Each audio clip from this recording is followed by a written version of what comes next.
It's going to be a cold one today. I'm Jennifer Shung. Yeah, I'm Nick Dixon. Thanks for joining us. It's January, right? I mean, it's one of those like shuddering kind of days. Yeah. Minus 13, feeling so much cooler than that.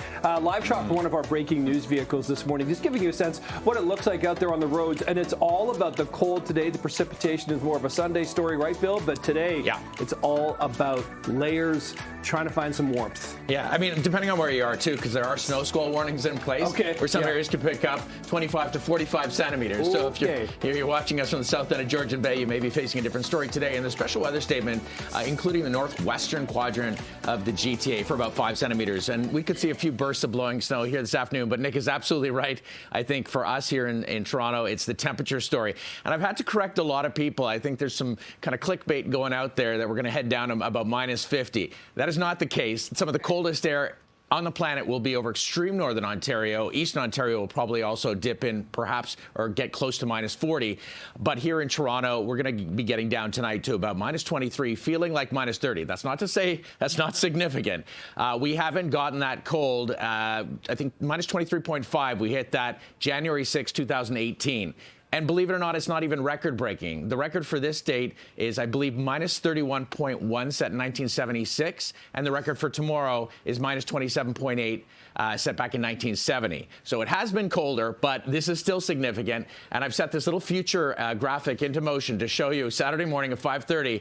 If you're kind of wandering home from a club, hopefully you paid for coat check. Try to get a cab or book one early or ride share. It's going to be bitterly cold, and I wouldn't be surprised if Environment Canada starts issuing wind chill or cold warnings. It is some of the coldest air we've seen in years. Today is a high, well below normal. Just bundle up, greet the day, burst of flurries possible, especially in the afternoon. I'll have your full long-range forecast, and we'll talk about the snowstorm on Sunday.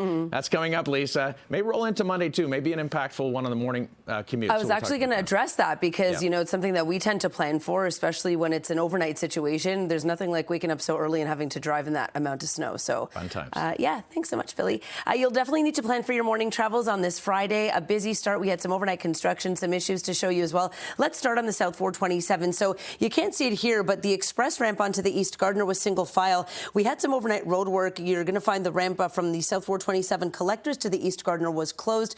The collector lanes were closed just east of Kipling, no longer the case. But you could see the roads are a little bit sort of glistening this morning. Yeah, definitely some Salter trucks out in full force. So please be mindful of those conditions. Same type of conditions through Oakville, and where we have a stall as well. QEW Niagara bound. This is near the Ford plant. Through the Ford plant, 2 right lanes remain blocked. Some new problems as well. So this is eastbound 401 where it splits to express and collectors near the 409.